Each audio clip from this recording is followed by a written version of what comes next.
할렐루야. 오늘 또 하나님의 은혜가 여러분의 심령 가운데에 충만할 수 있기를 주의 이름으로 축복합니다.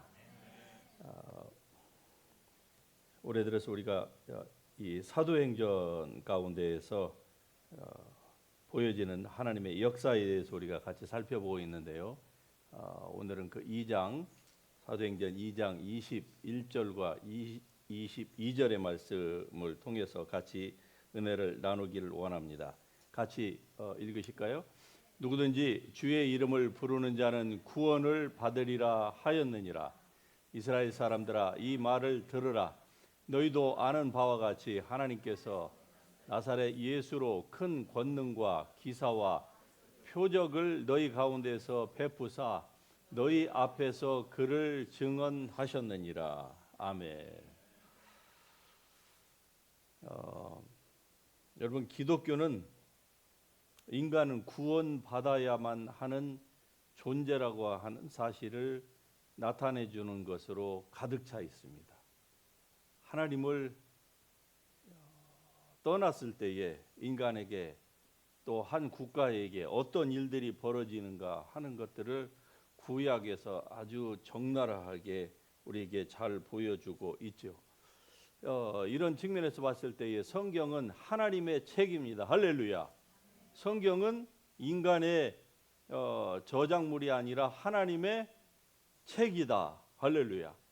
하나님께서 어떻게 역사하시고 지금도 어떻게 우리 가운데서 행하시는지에 대한 것으로 가득 차 있습니다. 이것이 바로 기독교의 메시지여야만 하는 것이죠.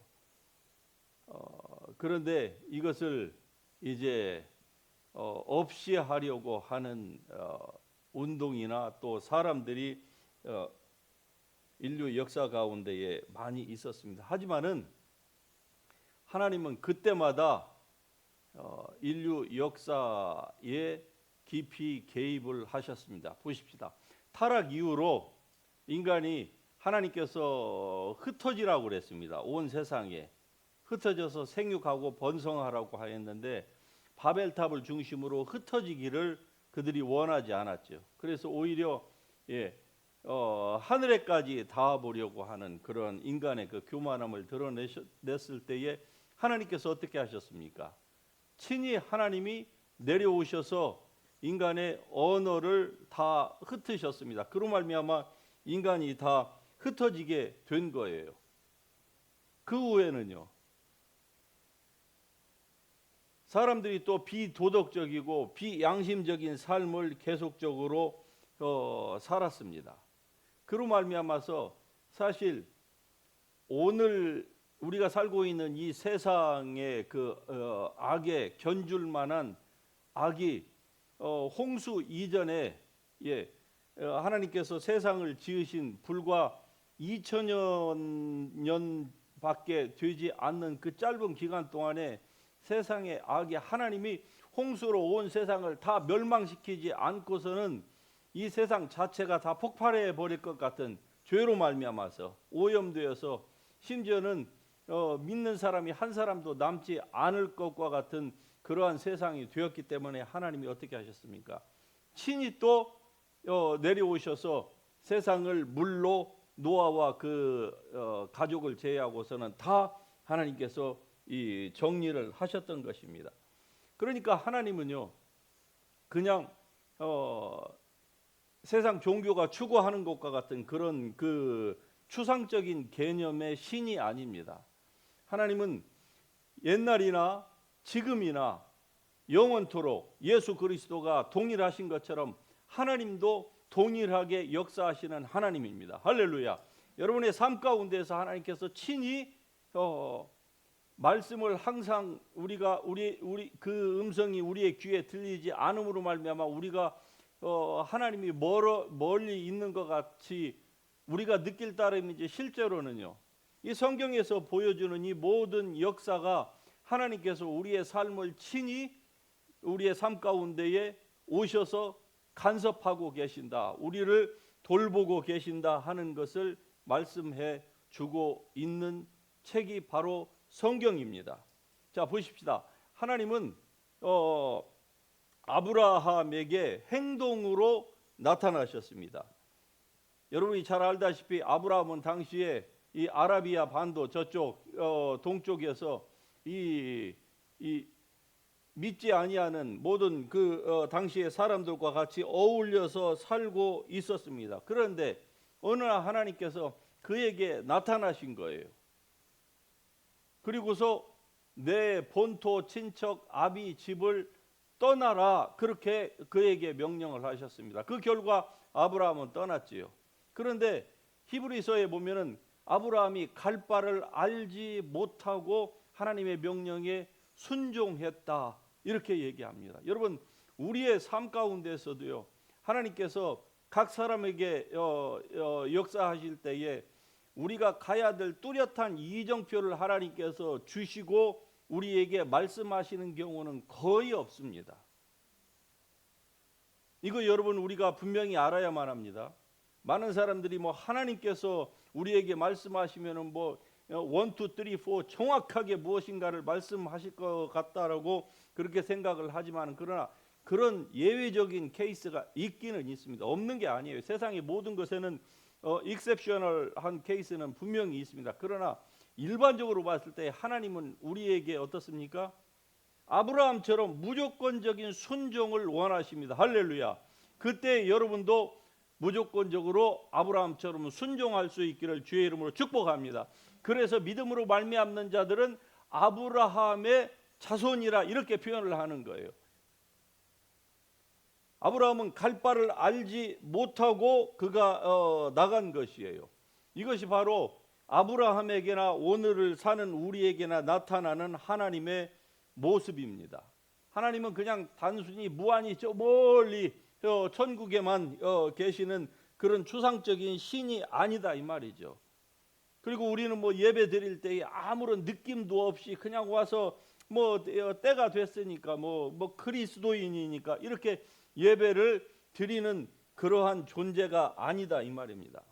그러니까 하나님은 여러분 아브라함에게 나타나셔서 역사하신 하나님입니다. 또 그의 손자인 야곱을 한번 생각해 보십시다. 야곱이 어느 날 형으로부터 목숨을 보존하기 위해서 도망갑니다. 그리고 이제 해가 저무르니까 광야에서 돌을 베고 자는 거예요. 그러는데 야곱은 그냥 자기가 어쩔 수 없으니까 그냥 잠을 청해야만 하는 그런 빈들에서 돌베개로 잠을 잤지만, 그러나 그 꿈 가운데에 하나님께서 친히 그에게 나타나셔서 말씀합니다. 무엇을 얘기하고 있는 겁니까? 저와 여러분의 삶 가운데서 야곱처럼 정말로 군급한 상황 가운데에 처해 있는 그 순간에도 하나님은 우리의 삶에 깊이 개입하고 계신다고 하는 사실을 이 야곱의 케이스를 통해서 우리에게 말씀해 주고 있는 것입니다. 야곱은 그는 단지 자기의 목숨 보존을 위하여서 형으로부터 가장 멀리 도망가려고 했던 그 장소가 바로 하나님이 계시는 천국의 문이라고 그가 그렇게 고백을 합니다.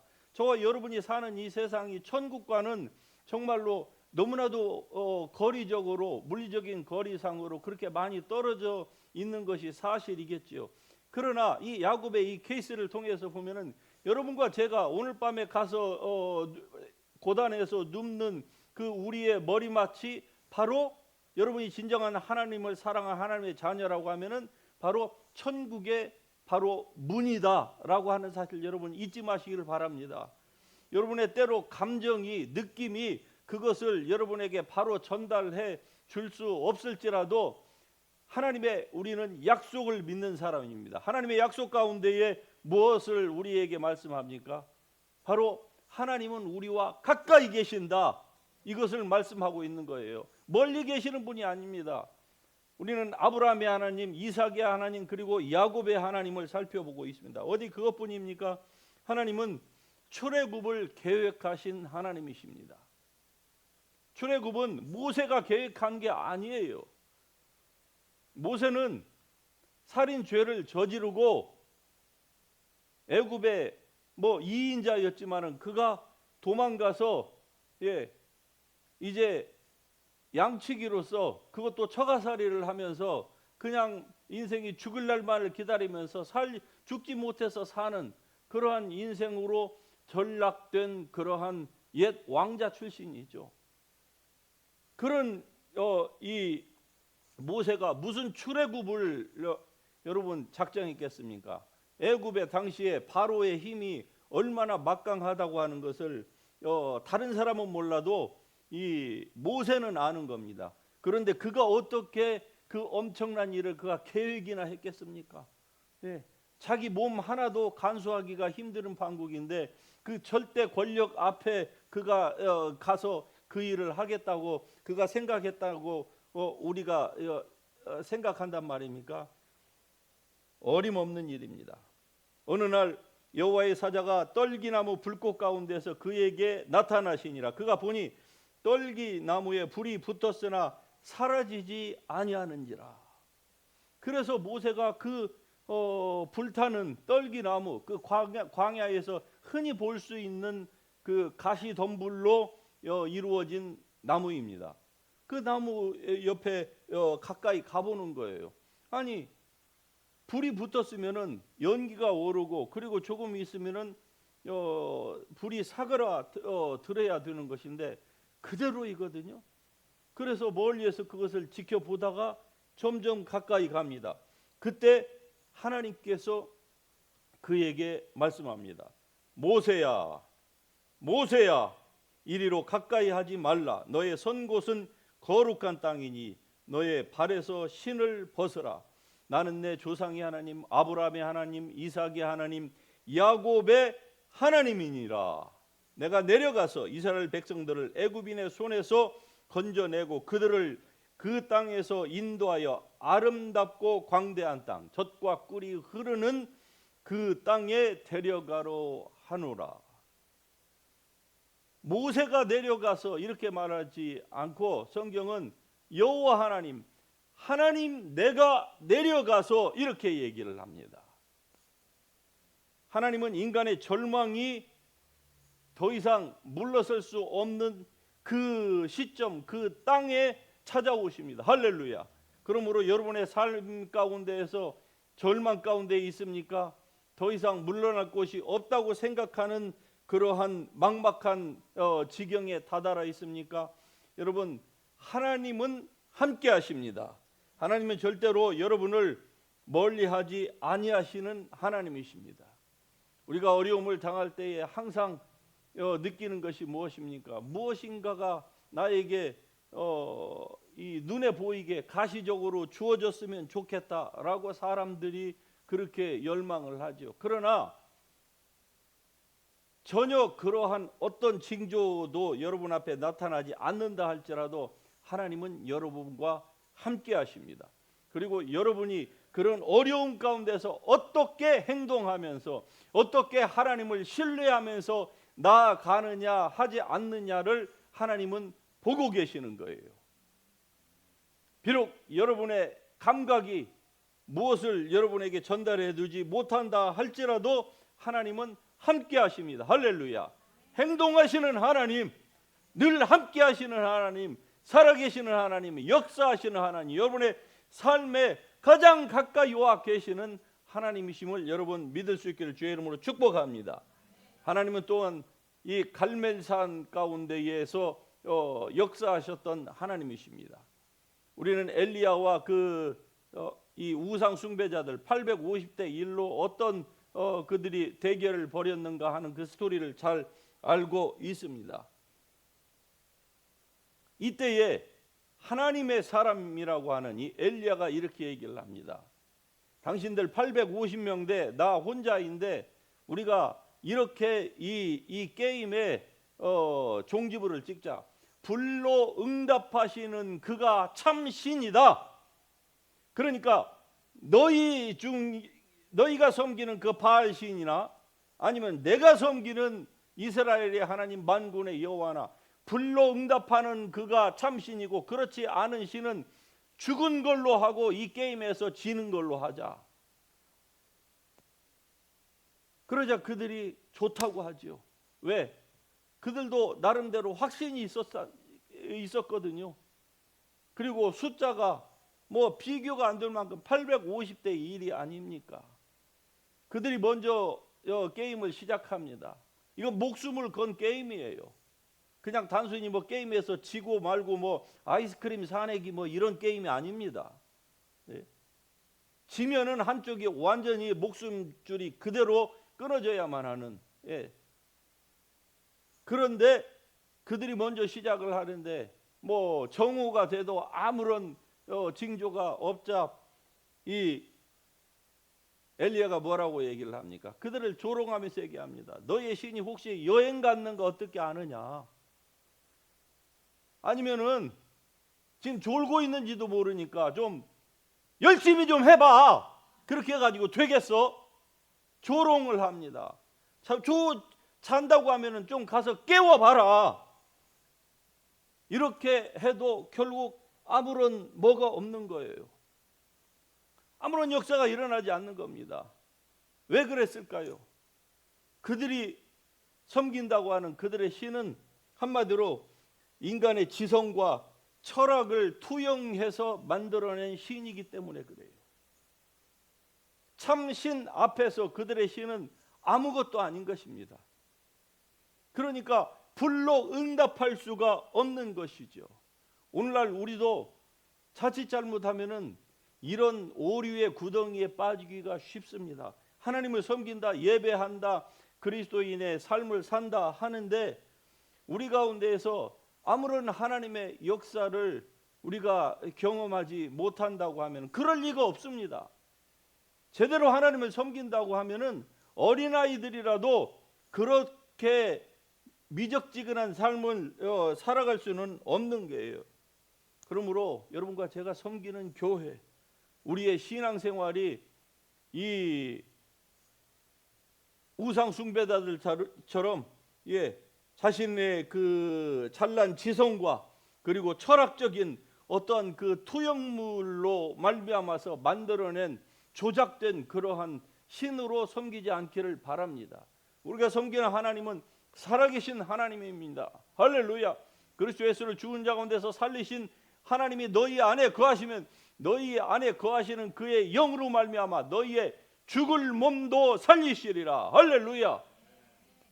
왜 많은 그리스도인들이 힘들고 어려운 그 상황에 닥치면은 하나님께 묻고 하나님의 그 뜻을 구하는 것은 왜 항상 세컨더리 포지션으로 왜 밀어놓고 가장 먼저 의사의 말과 세상의 말에 먼저 귀를 기울이고 그리고 거기에 따라서 모든 것들을 결정하고 난 다음에 그 다음에 이제 절벽에 부딪히면 그 다음에 왜 하나님께 와서 울고 불고 그렇게 하는지 모르겠습니다. 이 말은요 한마디로 하나님이 우리의 삶 가운데 그런 사람들의 삶 가운데에서는 어려울 때 전혀 도움이 안 되는 신이라고 하는 것을 스스로 증명하면서 사는 것입니다. 하나님은 단순히 그런 하나님이 아닙니다. 신약에서도 하나님은 역사하셨습니다. 빈들에서 세례 요한에게 나타나신 하나님이십니다. 할렐루야. 세례 요한에게 여호와의 하나님의 음성이 400년 만에 들렸습니다. 구약의 말라기 선지자 이후로 400년 동안 침묵했습니다. 하나님을 다 잊어버렸어요. 모든 사람들이 종교인들을 포함하여서. 그런데 하나님의 음성이 드디어 사가랴의 아들 세례 요한에게 그것도 저 광야에서 그의 입을 통해서 들리기 시작하자 어땠습니까? 수많은 사람들이 그 하나님의 음성을 들으려고 그에게 그 번잡한 도시에서 광야길로 그들이 내려갔던 것입니다. 이와 같이 하나님은요 인간이 포기했다, 더 이상 무엇이 없다, 희망이 없다, 절망이다라고 하는 그 순간에도 하나님은 나타나시는 하나님이십니다. 하나님은 당신이 나타나시고 침묵하여야 될 때를 정확하게 아시는 분입니다. 할렐루야. 그러므로 여러분이 하나님을 컨트롤하려고 하지 마세요. 여러분 자신을 하나님의 말씀의 그 컨트롤 타워 밑에 둘 수 있기를 주의 이름으로 축복합니다. 그리고 때가 참에 하나님이 그 아들을 세상에 보내사 여자에게서 나게 하시고 율법 아래 나게 하신 것은 바로 세상을 이처럼 사랑하셔서 세상을 구속하시려고 하는 하나님의 그 은혜의 결과였던 것입니다. 그로 말미암아 여러분과 제가 오늘날 지금 이 자리에 앉아 있는 것입니다. 보십시다. 만일 하나님께서 오늘 이 본문의 말씀처럼 행동하지 않으셨다고 하면은 여러분과 오늘 저는 이 자리에 앉아 있지 않습니다. 지금 세상에 앉아 있을 거예요. 하나님도 알지 못하고 죄와 허물로 영적으로는 죽어서 결국 한번 죽는 것은 정한이 있죠. 그 후에 하나님의 심판을 받기 위해서 저 불못에 떨어져 가지고 예수 그리스도의 그 재림의 날을 두려움과 공포 속에서 그리고 심한 고통 가운데서 기다리면서 살아갈 수밖에 없는 그러한 가련한 인생일 수밖에 없는 것입니다. 그런데 보세요. 하나님의 그 역사하심, 개입하심으로 말미암아 여러분과 제가 하나님의 자녀가 되었습니다. 할렐루야. 이 말은 누군가가 하나님의 은혜를 먼저 받고 그리고 우리에게 그 복음을 전해 주었기 때문에 그렇습니다. 만일에 그 누군가가 오늘날 말은 그리스도인처럼 은혜는 받는데 그것을 전해주지 않는다. 그러면 어떤 일이 일어날까요? 여러분과 저는 여러분과 저와 같은 우리의 2세, 3세들은 더 이상 이 자리에 없는 겁니다. 그러니까 이런 교회 모임은 더 이상 존재할 수가 없는 거예요. 우리가 이번에 우간다를 다녀오면서 터키를 잠시 들려서 하룻밤을 자고 왔죠. 터키가 어떤 곳입니까? 창세기 1장에서 12장까지의 배경이 있는 곳입니다. 추측컨대 아라랏산, 노아의 방주가 있다고 하는 그곳이에요.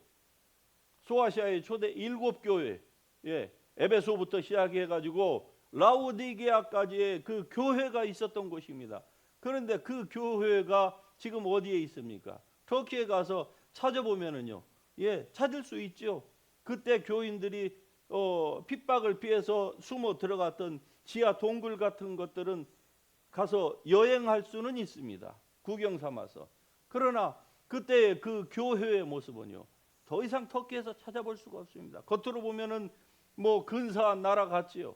사람들은 다 잘생겼고 유럽 사람이고, 그러나 그 가운데에 제대로 된 복음이 있습니까? 공식적으로 97%가 무슬림, 말 그대로 97%라면 100%라 이 말 이렇게 얘기를 해도 과언이 아닌 것이죠. 왜 그럴까요?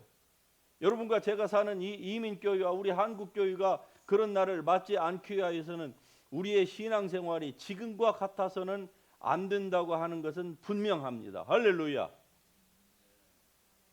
대답이 별로 시원찮으시네. 지금과 같이 우리가 신앙생활을 하면은요, 결국 우리의 후세대는 없는 겁니다. 우리의 후세대대로 너희들은 알아서 살아라 이거예요. 만일에 우리에게 누군가 복음을 전해준 그 누군가가 그런 생각으로 신앙생활을 했었더라고 하면 여러분과 저는 앞으로 갈 곳이 땅 아랫곳, 영원한 불못 한 곳밖에 없었을 것입니다. 그러나 그 누군가가 하나님의 은혜를 받고 그냥 말지 않았어요.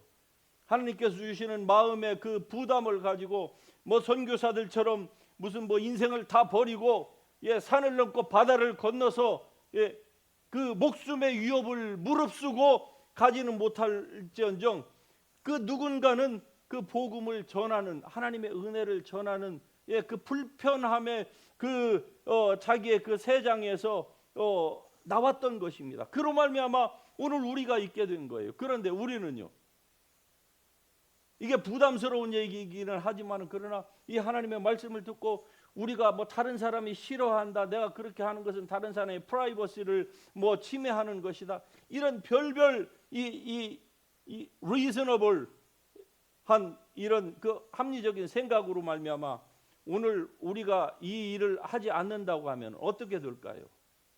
머지않아서 그런 사람들은 영적인 불구자가 됩니다. 자, 육체의 불구자가 어떻게 되는지 여러분 잘 아십니다. 제가 설명하지 않더라도 저보다 훨씬 더 스마트한 여러분들은 잘 아세요. 건강한 사람이 어떻게 왜 휠체어를 타고 다니는지 여러분 잘 아시죠? 근육을 당분간 쓰지 않으면은 그냥 아무리 건강한 사람도 얼마 되지 않으면은 휠체어를 탈 수밖에 없습니다. 그리고 그 다음은요, 침대에 누워서 남은 생애를 지날 수밖에 없는 거예요. 이건 영적인 원리에서도 똑같습니다. 은혜를 받았습니다. 받았으면 건강한 사람은 어떻게 해야 돼요? 움직여야만 합니다. 다시 말씀드리면 하나님께서 우리에게 영적인 건강을 주신 것은 이 건강을 가지고 움직이라는 거예요. 무엇을 하라는 겁니까? 주의 복음을 증거하라는 것입니다. 여러분의 가까운 이웃에게 멀리는 나가지 못한다 할지라도 여러분이 할 수 있는 한, 아무리 인간관계가 좋지 않다 할지라도 한 사람이 최소 100명의 컨택은 다 가지고 있다고 세상이 얘기를 합니다. 그 100명 중에 여러분 나는 전도할 사람이 없다라고 생각을 할 수도 있겠지만, 그러나 생각해 보면은요, 한국에든 여기에든 어디에든 다 있습니다. 그 사람에게 하나님께서 주시는 그 은혜를 오늘도 무시하고 내일도 무시해 보세요. 그러면은 그 다음에는요, 그런 마음 자체 아예 들지를 않습니다. 그러면은 그 과정이 뭔 줄 아십니까? 성령의 불이 꺼져가는 거예요. 그래서 성령의 불이 딱 10년 가운데 꺼지면 그 다음부터 남는 것은요, 싸늘하고 아주 시니컬한 종교인밖에 남지를 않습니다. 설교를 들으면은 그냥 저징하고 비판하고 그냥 분석하고, 그거를 자기에게는 아니고 항상 다른 사람에게 총을 쏘아대는 이러한 에러티웃의 종교인으로 우리도 바뀔 수밖에 없는 것입니다. 여러분, 하나님의 교회, 예수 그리스도의 교회는 세상이 없앨 수 있는 존재가 아닌 줄 믿으시기 바랍니다. 할렐루야. 그러나 역사적으로는 이 교회를 없애려고 하였던 저 바벨탑으로부터 시작해서 지금도 온 세계에서 권력을 가진 자들이 또는 개인이 이 교회를 없애려고 그것을 자기의 미션 스테이트먼트로 삼고 있는 리더도 있고 또 잘난 사람도 있습니다. 그러나 교회가 부분적으로 터키처럼 아예 망한 곳이 있습니다. 북한처럼 아예 교회가 지하교회 말고는 흔적을 찾아볼 수 없는 이런, 그러니까 부분적으로는 이 세상이, 사단이 그들의 계획이 이긴 것 같은 이러한 것이 분명히 있지요. 그러나 전반적으로는요, 하나님의 나라의 교회는 이 세상에 어느 누구도 없앨 수가 없는 것입니다. 왜냐하면은 바로 하나님의 교회의 시작은 사람이 아니에요. 예수님의 12제자들이 아닙니다. 세상이 생각하는 것처럼 나사렛 한 청년으로부터 시작된 것이 아니에요. 이 교회의 시작은 바로 하나님의 계획이고 하나님의 작정인 것입니다. 그래서 교회는 그의 몸이니 만물 안에서 만물을 충만케 하시는 이의 충만함이니라. 할렐루야. 성경은 자기 앞에 영광스러운 교회로 세우사 티나 주름 잡힐 것이나 이런 것들이 없이 거룩하고 흠이 없게 하려 하심이라. 교회가 이러한 곳입니다. 세상의 진리의 기둥과 터가 교회인 것입니다. 예를 들어서 어느 개인, 스타벅스 같은 이런 창업자의 그가 사업을, 스타벅스를 잘 해야 되는 그의 이유가 뭔 줄 아십니까? 그는 이 지상에 있는 교회를 없애는 것이 그의 삶의 목적인 것입니다. 그러나 아무리 공산주의자건 사회주의자건 세계에서 유명한 사람이다, 한 나라의 권력을 휘어잡고 교회 폐쇄법을 통과시키려고 하는 이러한 정치 리더건 스타벅스의 이러한 파운더이든 간에 하나님의 교회는 없앨 수가 없는 것입니다. 왜냐하면은 교회는 바로 만물 안에서 만물을 충만케 하시는 이인 예수 그리스도의 몸이요 그 지체의 각 부분이기 때문에 그러한 것입니다. 그리스도가 살아 계시는 한 교회는 없앨 수가 없는 거예요. 그러나 여러분과 제가 만일에 잠잠하면 그 지역과 그 집단과 그리고 그 나라의 교회는 튀르키예처럼, 북한처럼, 중공처럼 사라질 수가 있습니다. 저는 한국 교회가, 우리 이민 교회가 절대로 이러한 반열에 들지 않기를 바라는 마음 간절합니다.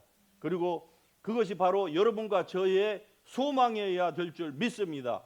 이렇게 되려면은, 즉 하나님께서 지금도 역사하시는 이런 하나님의 역사 가운데에 여러분이 들어가고 우리 교회가 들어가고 제가 들어가고 우리의 자손들이 이 복된 대열에 들어가기 위하여서는요, 지금도 역사하시는 하나님, 역사 가운데서 늘 사람들과 함께 하셨고 그리고 일투족을 늘 살피시고 우리를 보살펴 오셨던 그 하나님의 역사, 그 성령의 역사를 받은 여러분들이 움직일 수 있기를 주님의 이름으로 축복합니다. 그리하면 하나님의 예비하신 놀라우신 그 은혜가 여러분의 심령 가운데, 여러분이 어디에서 무엇을 하든 여러분과 뿐만이 아니라 여러분의 자자손손 가운데에 하나님의 이 놀라운 은혜와 축복과 그리고 역사의 강물이 계속될 줄로 믿습니다. 할렐루야, 할렐루야.